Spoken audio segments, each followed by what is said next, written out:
नमस्कार, आप देख रहे हैं आर्या न्यूज और मैं हूं आपके साथ पल्लवी सिंह। गुजरात की 6 महानगर पालिका का चुनाव परिणाम आज घोषित हो जाएगा। तो वहीं इसके लिए सुबह से ही मतगणना जारी है और बैलेट पेपर की मतगणना पूरी हो चुकी है। तो वहीं अब ईवीएम मशीन से मतगणना की जा रही है। आपको बता दें, अहमदाबाद, सूरत, बड़ोदरा, राजकोट, जामनगर और भावनगर में 22 स्थलों पर मतगणना हो रही है और 6 महानगर पालिका में 575 सीट के लिए करीब 2400 उम्मीदवार मैदान में हैं। इसके साथ ही भाजपा और कांग्रेस के पोलिंग एजेंट मतगणना केंद्रों पर मौजूद हैं। साथ ही सभी मतगणना केंद्रों पर प्रत्याशी, उनके एजेंट और साथ साथ मतगणना कर्मचारियों के बैठने की अलग अलग व्यवस्था की गई है। तो वहीं अहमदाबाद महानगर पालिका में 192 जो है और सूरत में 120, राजकोट में 72, जामनगर में 64 और भावनगर में 52, सूरत में जो है 120 तथा बड़ोड़ा में 76 सीट के लिए मतगणना होगी। साथ ही आपको बता दें, कांग्रेस प्रवक्ता मनीष दोशी ने राजकोट महानगर पालिका के चुनाव में ईवीएम के साथ छेड़खानी करने का आरोप भी लगाया है। तो बता दें आपको, इस वक्त गुजरात में जो है गर्मी चल रही है, क्योंकि जो मतगणना है वो लगातार की जा रही है। सुबह से मतगणना शुरू हो चुकी है। तो वहीं इस बीच बीजेपी ने बढ़त बनाई हुई है। साथ साथ आम आदमी पार्टी भी इस बार मैदान में मौजूद है और देखना ये दिलचस्प रहेगा कि किसका पल्ला कितना भारी रहता है। तो वहीं आपको बताते चले कि कांग्रेस प्रवक्ता मनीष दोशी ने राजकोट महानगर पालिका के चुनाव में ईवीएम के साथ छेड़ने का, इस बीच छेड़खानी का जो है आरोप भी लगाया है कि ईवीएम के साथ छेड़खानी की गई है।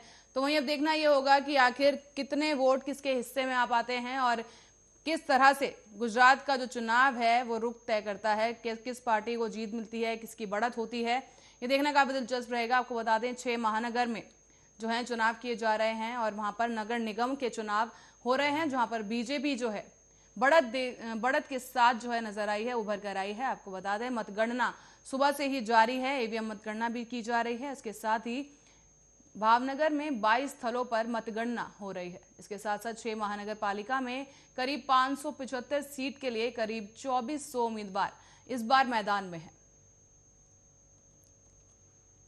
भाजपा और कांग्रेस की अगर बात करें तो पोलिंग एजेंट, भाजपा और कांग्रेस दोनों के ही पोलिंग एजेंट मतगणना केंद्रों पर मौजूद हैं। साथ साथ सभी मतगणना केंद्रों पर प्रत्याशी और उनके एजेंट, साथ साथ मतगणना कर्मचारियों के बैठने की अलग अलग व्यवस्था की गई है। तस्वीरों में आप देख सकते हैं कि सिक्योरिटी जो है पुलिस की तरफ से काफी सख्त की गई है इस दौरान और मतगणना लगातार जारी है। गुजरात के महानगर पालिका के चुनाव का परिणाम आज घोषित हो जाएगा। आपको बता दें, सुबह से ही महानगर पालिका के लिए मतगणना जारी है। तो वहीं इसमें बीजेपी ने बढ़त हासिल की हुई है और साथ साथ आपने भी इस बार खाता खोला है। आपको बता दें, दिल्ली से बाहर निकलकर आपके लिए ये काफी बड़ी जीत मानी जा रही है, क्योंकि जो है आपने सूरत में खाता खोला है, आपको बता दें। और इसके साथ साथ बीजेपी ने बढ़त बनाई हुई है और ये 6 नगर निगमों के चुनाव हो रहे हैं, जहां पर बीजेपी इस वक्त बढ़त में दिखाई दे रही है। इसके साथ साथ आपको ये भी बता दें, मतगणना जारी है और साथ साथ मतगणना केंद्रों पर प्रत्याशी और उनके एजेंट मतगणना कर्मचारियों के साथ मौजूद हैं और साथ साथ इन सब की बैठने की व्यवस्था जो है अलग अलग की गई है।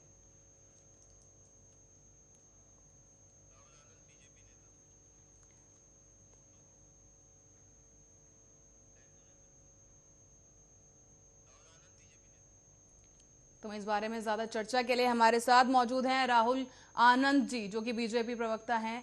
राहुल आनंद जी, बहुत बहुत स्वागत है आपका आर्या न्यूज पर।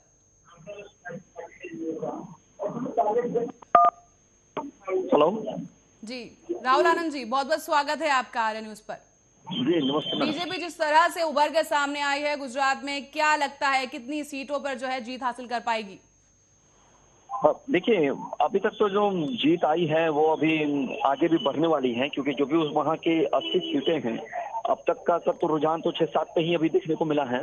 लेकिन आने वाले समय में, कुछ समय बाद ये जीत हमारी सारे सीटों पर दर्ज हो जाएगी और जो विपक्ष हमारे साथ हैं वो कहीं भी नहीं टिकेंगे। और जो उनकी राजनीति की असर जो शून्य होती जा रही है और जो आंदोलन चल रहा है देश के अंदर, वो भी कहीं ना कहीं हम पे, हमारे पक्ष में ही उनका जवाब आ रहा है। जी राहुल जी, मैं बताना चाहूंगी रत्नेश मिश्रा हमारे साथ, आम आदमी के नेता, वो भी मौजूद हैं। रत्नेश जी, बहुत बहुत स्वागत है आपका आर्या न्यूज पर। बहुत बहुत धन्यवाद मैम। रत्नेश जी, दिल्ली से बाहर निकलकर आम आदमी पार्टी ने इस बार जो है गुजरात का रुख किया है और खाता खोलना शुरू किया है। क्या लगता है कितनी आगे तक जा पाएगी आप पार्टी वहां पर? मैम, पहले तो मैं बहुत बहुत धन्यवाद देना चाहूंगा सूरत नगर निगम की जनता को, जिन्होंने आम आदमी पार्टी में ये विश्वास जताया है और एक तरह से एक विकल्प के तौर पर आम आदमी पार्टी को चुना जा रहा है। दूसरा सबसे बड़ी बात यह है कि गुजरात में ही प्रधानमंत्री की पार्टी को नकारा जा रहा है लोगों के द्वारा, और ये कहीं ना कहीं जो भारतीय जनता पार्टी के लोग कहते थे कि मोदी नहीं तो कौन, सूरत नगर निगम की जनता ने बता दिया है कि मोदी नहीं तो अरविंद केजरीवाल। पर अध्यक्ष जी, बीजेपी ने भी काफी बढ़त जो है गुजरात में बनाई हुई है। क्या लगता है आम आदमी पार्टी के लिए ये सही वक्त है कहीं बाहर निकल के चुनाव लड़ने का, या फिर अपनी जड़ें मजबूत करने की जरूरत अभी कहीं ना कहीं है आम आदमी पार्टी को? मैम देखिए, जड़ें मजबूत होती है जनता के हित का कार्य करने से, भाषणबाजी करने से और बड़ी बड़ी बातें करने से जड़ें नहीं मजबूत होती। जड़ें मजबूत होती है काम करने से, और पूरा देश जानता है कि भारतीय जनता पार्टी काम नहीं कर पा रही है। भारतीय जनता पार्टी प्रत्येक मुद्दे पर विफल हो रही है और आम आदमी पार्टी प्रत्येक मुद्दे पर हमने जो जो कहा था हम वो कर रहे हैं, और ये दिल्ली से निकलकर ये बात जनता तक पूरे देश में पहुंच रही है। जी राहुल आनंद जी, आपसे जानना चाहूंगी कि कांग्रेस भी लगातार अपनी रणनीति में जो है बदलाव करती नजर आ रही है, तो क्या लगता है कहीं ना कहीं खतरे की बात रहेगी वो बीजेपी पार्टी के लिए? ये जो लोकतंत्र है, लोकतंत्र में जो जनतंत्र की जब स्थापना होती है तो उसका अनुसरण करने के लिए सहिष्णुता का पाठ पढ़ना बहुत आवश्यक है आज के समय में। और जो लोग लोकतंत्र की हत्या की जो बात करते हैं उन्हीं के लिए मैं कह रहा हूं कि सहिष्णुता की पाठ पढ़नी चाहिए। ये लोकतंत्र है, जनता आज हमें सड़कों पे बैठाएगी तो कल किसी और को भी बैठाएगी। ये जनता का जनादेश है जिसे हमें स्वीकार करना चाहिए। और जो बात अभी आपके प्रवक्ता ने आपके सामने रखी है, जिसमें उन्होंने कहा है कि अरविंद केजरीवाल जी को लोग एक्सेप्ट कर रहे हैं, अच्छी बात है, करनी भी चाहिए। लेकिन जब कोई चुनौतीपूर्ण समय आता है सामने, उस समय अरविंद केजरीवाल जी फेल हो जाते हैं। जैसे कोरोना में लोग ने देखा, गृह मंत्रालय को हस्तक्षेप करना पड़ा, तब जाकर दिल्ली संतुष्ट और संपूर्ण बन पाई जब कोरोना का केसेस बढ़ रहे थे। तो बातें अच्छी सुनने में अच्छी लगती हैं। और जहां तक कांग्रेस की बातें हैं तो कांग्रेस अब जनाधार का तलाश कर रही है। जनाधार की तलाश करने के लिए वो अपनी रणनीति में बदलाव अगर करती हैं तो ये अच्छी बात है, उनको करना भी चाहिए। और जनता का जनमत जिसके साथ रहेगा हम उन सबका स्वागत करते हैं। जी रत्नेश जी, आपसे जानना चाहूंगी, क्या लगता है कि आम आदमी पार्टी की जो सरकार है वो समझ पाएगी जो वहां पर गुजरात में लोगों के मुद्दे हैं, उन्हें समझने के लिए और उनका निस्तारण करने के लिए? क्या लगता है आप तैयार हैं? मैम, हम बिल्कुल तैयार हैं। हम देश की प्रत्येक समस्या का निस्तारण करने के लिए तैयार हैं, केवल गुजरात ही नहीं। और हमारा जो लक्ष्य है कि जो हमारा युवा वर्ग है, जो सूरत में जो सीटें आ रही हैं वो युवा वर्ग है जिसको आम आदमी पार्टी की सरकार में अपना भविष्य दिख रहा है। आप सोच लीजिए कि इनकी पार्टी की सरकार में अभी एसएससी ने रिजल्ट जारी किया है और बच्चे बेहोश हैं, जिसके प्री के एग्जाम में 200 में से 200 नंबर थे, वो मेंस डिस्क्वालीफाई हो गया। आप सोचिए, बच्चों के अंदर इतना आक्रोश है। मैं तो एक अध्यापक भी हूँ, मैं पढ़ता भी। मैं आपको बता दूं, ये भारतीय जनता पार्टी के नेताओं को जाकर मुखर्जी नगर और लक्ष्मी नगर में देखना चाहिए कि बच्चों के बीच इनके लिए कितना आक्रोश भर चुका है। और रत्नेश जी, जिस तरह से बीजेपी उभर कर आ रही है गुजरात की अगर मैं बात करूं तो बढ़त बनाई हुई है बीजेपी ने, तो क्या लगता है कि आम आदमी पार्टी टिक पाएगी? मैम बिल्कुल टिकेंगे। मैम, हम एक चीज बता दें, ईमानदारी से राजनीति करने वाला व्यक्ति 100 बेईमानों के सामने भी खड़ा हो सकता है और इससे प्रभाव कोई नहीं पड़ता। बिल्कुल है, बहुमत मिल रहा है भारतीय जनता पार्टी को, लेकिन आपको ये भी देखना होगा कि सिंगल लार्जेस्ट पार्टी बनना, दूसरी लार्जेस्ट पार्टी बनना है हम गुजरात में। नगर निगम के चुनाव में, सूरत नगर निगम में हम दूसरी सबसे बड़ी पार्टी बनकर उभर रहे हैं। रत्नेश जी, कहीं ना कहीं 6 नगर निगम के चुनाव हैं जहां पर सिर्फ सूरत में जो है कहीं ना कहीं आम आदमी पार्टी की तरफ रुझान दिखा है, तो क्या लगता है बाकी जगहों पर आम आदमी पार्टी किस तरह से प्रदर्शन करेगी? मैम, सब जगहों पर करेगी, क्योंकि अगर एक जगह की जनता हमारी नीतियों को समझ रही है और हमें स्वीकार कर रही है तो पूरे देश की जनता करेगी। धीरे धीरे स्प्रेड होंगे हम, धीरे धीरे प्रत्येक लोगों तक पहुंचेंगे। भारतीय जनता पार्टी आज 25 साल पुरानी पार्टी हो चुकी है और जनसंघ से देखा जाए तो लगभग 70 सालों पुरानी पार्टी हो चुकी है। राहुल आनंद जी, आपकी प्रतिक्रिया चाहूंगी। जिस तरह से रत्नेश जी कह रहे हैं कि सूरत की जनता ने उन्हें प्यार दिया है, तो आगे भी उम्मीद है कि आम आदमी पार्टी गुजरात में अच्छा प्रदर्शन कर सकती है, तो आपको क्या लगता है? मैं इनको बता दूं कि विपक्ष में बैठना अच्छी बात होती है, लेकिन महत्वाकांक्षी अच्छी चीज है, लेकिन अति महत्वाकांक्षी होना बहुत बुरी बात है। जो उन्होंने वही बातें कही कि पुराना गाना जो होता है वो बहुत लंबे समय तक चलता है। हमने पुराने लोगों को देखा है इसका परिचय देकर।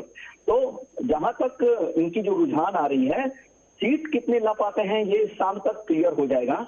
तो हम इनकी बातों को सुनेंगे और समझेंगे भी। लेकिन फिलहाल जो ये बातें कर रहे हैं, ये जो जोश में आकर जो बातें कर रहे हैं कि लोग इस प्रकार का कार्य कर रहे हैं, ये करेंगे वो करेंगे, तो मैं बता दूं कि भारतीय जनता पार्टी के हाथ में देश का नेतृत्व तो बहुत ही सुरक्षित है। और ये जो एंटी नेशनल जो काम ये लोग कर रहे हैं फिलहाल दिल्ली से लेकर हर जगहों पर, क्योंकि यहाँ पे तो ये खुद कंफ्यूज है। किसान बिल का ये पहले समर्थन करते हैं, फिर बाद में वो उसका बिल को फाड़ देते हैं। तो जनता देखती है, वही जनता है जो हमें बैठाती है सर आंखों पे, कल वो आपको भी बैठाएगी। तो हम इसका समर्थन करते हैं और स्वीकार भी करेंगे। और रही बात अपनी जनसंघ के समय की, तो जो जनसंघ में का जो नेतृत्व जिन लोगों ने किया है, उन्हीं की देन है कि आज भारतीय जनता पार्टी आज पूरे विश्व में अपना परचम लहरा रही है। इस चीज को भी नहीं भूलना चाहिए। राहुल आनंद जी, जिस तरह से किसान आंदोलन लगातार चल रहा है, कृषि कानूनों का विरोध हो रहा है, क्या लगता है कि कहीं उसकी वजह से फर्क पड़ सकता है वोट पर? नहीं, मैं बताना चाहूंगा कि जो जो लोग हैं, जो समझ से परे हैं, जिन्हें अभी ये समझ में नहीं आ रहा है कि कृषि बिल है क्या, तो जाहिर सी बात है कि बहुत सारी बातें होती है जिससे सरकार से लोग सहमत नहीं होते हैं। लेकिन कुछ बातें ऐसी होती है जिसे सरकार को करना पड़ता है लोगों के हित में।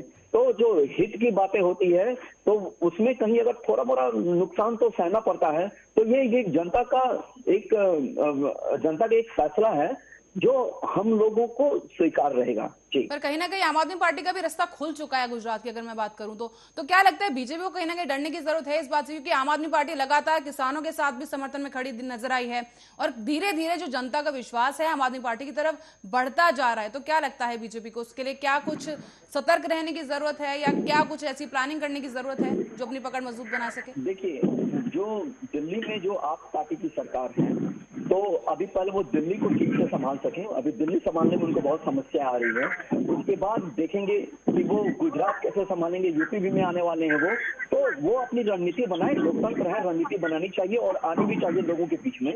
तो इससे भाजपा को डरने की आवश्यकता नहीं है, क्योंकि भाजपा के पास जितने भी स्ट्रक्चर हैं, हर जगह उनके लोग हैं कि पता है कि अगर यूपी है तो वहाँ मेरा सीएम कौन है, गुजरात है तो हमारा सीएम कौन होगा। तो हमें उसके लिए डरने की आवश्यकता नहीं है। बहुत बड़ी पार्टी है, बस शीर्ष नेतृत्व की आवश्यकता है कि सही जगह पे सही स्थान पे पड़े वो। जी, रत्नेश जी, आपसे जानना चाहूंगी कि अहमदाबाद की अगर मैं बात करूं तो 4 सीटों पर AIMIM को भी जो है बढ़त मिली है, तो क्या लगता है वो कहीं ना कहीं रुख मोड़ सकती है चुनाव का? मैम देखिए, जैसा गुलजार जी ने कहा कि लोकतंत्र है, मैं उनकी इस बात का समर्थन करता हूँ। लोकतंत्र है, प्रत्येक पार्टी को चुनाव लड़ना चाहिए और प्रत्येक नागरिक इस बात के लिए स्वतंत्र है कि वो किस पार्टी को वोट करेगा। लेकिन अगर AIMIM ला रही है तो मैं AIMIM का तो प्रवक्ता मैं हूं नहीं ना, मेरा इस पार्टी से कोई लेना देना है। जी, दूसरी बात, हम अपनी पार्टी की नीतियों का समर्थन करते हैं और हम अपनी पार्टी की नीतियों को जनता तक पहुंचाने का प्रयास करते हैं। अब AIMIM को कहाँ मौका मिल रहा है, कैसे मिल रहा है, ये इसका जवाब देने का मैं उचित नहीं समझता, क्योंकि वो मेरा क्षेत्र नहीं है। जी, तो मतलब कहीं ना कहीं आपको लगता है कि AIMIM से डरने की कहीं ना कहीं आम आदमी पार्टी को जरूरत है कि हो सकता है वोट बैंक जो है, मतगणना जो चल रही है इस वक्त, वोट तोड़े जा सकते हैं? हम किसी से डरने की जरूरत नहीं है। हम बस केवल जनता को अपनी नीतियां बताएंगे। लोगों को, अन्य पार्टियों को जनता से डरने की जरूरत है, क्योंकि हमारी जो नीतियां हैं, ना तो हम एकदम सेंटर को फॉलो करते हैं, ना हम एकदम राइट को फॉलो करते हैं, ना हम एकदम लेफ्ट को फॉलो करते हैं। हम एक कॉम्बिनेशन बना के चलते हैं, एक समन्वय बना के चलते हैं, जो लोकतांत्रिक राजनीति के लिए जरूरी है। लोकतंत्र में अगर किसी भी एक आइडियोलॉजी को कोई भी पार्टी फॉलो करने लगती है तो वो लोकतंत्र के लिए खतरा बन जाता है। जी, और लोकतंत्र का मतलब ही होता है समन्वय। तो हम तो सारी विचारधाराओं के बीच समन्वय बना के चल रहे हैं। आप आम आदमी पार्टी की विचारधारा में आपको राइट विंग के भी चीजें मिलेंगी, आपको लेफ्ट की भी मिलेंगी, आपको सेंटर की भी मिलेंगी। हम कुल मिला के जिन जिन विचारधाराओं से जो चीजें अच्छी हैं, जिनसे जनता को कल्याण किया जा सकता है, उन्हें अडॉप्ट करते हैं। हम किसी एक विचारधारा में बंद का शासन नहीं चलाते। हमारा लक्ष्य होता है जनता के हित में जो भी होगा हम उसे सबको अडॉप्ट करेंगे, वो चाहे जहां से भी हो। राहुल आनंद जी, आपके पास आना चाहूंगी, आपकी क्या प्रतिक्रिया है इस पूरे मामले पर? जिस तरह से AIMIM जो है वो भी बढ़त बना रही है, अहमदाबाद से बात करी जाए तो वहां पर काफी जो है पकड़ जो है मजबूत दिखाई दे रही है, तो क्या लगता है कि आने वाले चुनाव में रुख बदल सकती है? सबसे अच्छी बात क्या लगी है आपके प्रवक्ता में कि इन्होंने ये बात नहीं बोला है कि भाजपा की डी पार्टी है असुबुद्दीन की, ओवैसी जी की। इन्होंने ये बात बोला है, नहीं बोला है, मुझे बड़ा अच्छा लगा है। लेकिन ये लोकतंत्र है, अगर उनको मौका मिलता है आने का तो जनता का सेवा करना चाहिए। और उन्होंने बिहार में भी 5 सीटें ले रखी हैं, तो उनको सम्मान अगर मिलता है तो हमें कोई ऐतराज नहीं है। लेकिन जो शीर्ष जो जनता का जो फैसला आएगा वो किसके पक्ष में जाएगा ये मायने रखता है। जी जी, तो क्या लगता है कि कितनी सीटों पर जो है जो अगर बीजेपी की मैं बात करूं तो कितनी जो है सीटें जीत पाएगी? एक बार फिर से जानना चाहूंगी, क्या लगता है, क्या कुछ उम्मीदें हैं आपको गुजरात में? बहुमत बीजेपी के पक्ष में रहेगा जी, और आगे कुछ देर में रुझान सबके आ जाएंगे अलग अलग, और पता भी चल जाएगा। जी रत्नेश जी, आपसे जानना चाहूंगी, क्या लगता है कि आम आदमी पार्टी कितनी सीटों पर अपनी बढ़त जो है अपना कब्जा जमा पाएगी? मैम अभी जहाँ तक मैं था कि 18 से 19 सीटों पर आम आदमी पार्टी सूरत नगर निगम में आगे चल रही थी, और अहमदाबाद नगर निगम में शायद 1 या 2 सीटों पर हम आगे चल रहे थे। जहाँ तक मैंने इलेक्शन कमीशन का डेटा देखा है गुजरात का, तो कहीं ना कहीं हम सरकार तो नहीं बना पाएंगे ये सत्यता है, लेकिन हम सरकार को एक मजबूत विपक्ष प्रदान करेंगे ये तय है। नगर निगम में हम एक मजबूत विपक्ष के रूप में बैठेंगे, जैसे हम दिल्ली में बैठे हुए हैं वैसे हम गुजरात में भी बैठेंगे। और मैं भारतीय जनता पार्टी के ही संस्थापक थे आदरणीय अटल बिहारी वाजपेयी जी, बहुत सम्मान करता हूं मैं उनका। उन्होंने ही कहा था कि सत्ता में अगर एक सत्ता पक्ष के सामने अगर एक मजबूत विपक्ष है तो सत्ता पक्ष और अच्छा कार्य करता है। तो कहीं ना कहीं अटल बिहारी वाजपेयी जी की इस बात को हम विपक्ष में भी बैठकर साबित करेंगे। जी रत्नेश जी, बहुत बहुत धन्यवाद करना चाहूंगी आप दोनों का। मैं रत्नेश मिश्रा जी और राहुल आनंद जी जो है हमारे साथ जुड़े हुए थे और चर्चा कर रहे थे गुजरात में चल रहे चुनाव के ऊपर। तो वहीं आपको बता दें, मतगणना जो है गुजरात में अभी तक जारी है, तो वहीं बीजेपी का पलड़ा जहां पर भारी नजर आ रहा है, तो वहीं आम आदमी पार्टी भी अपना खाता खोल चुकी है और इसके साथ साथ AIMIM भी जो है अपना खाता खोले हुए है। अब देखना दिलचस्प रहेगा कि कौन सी पार्टी बढ़त में बनी रहती है, इसको बढ़त को बरकरार रखती है और कौन उभर कर गुजरात में सत्ता में आता है।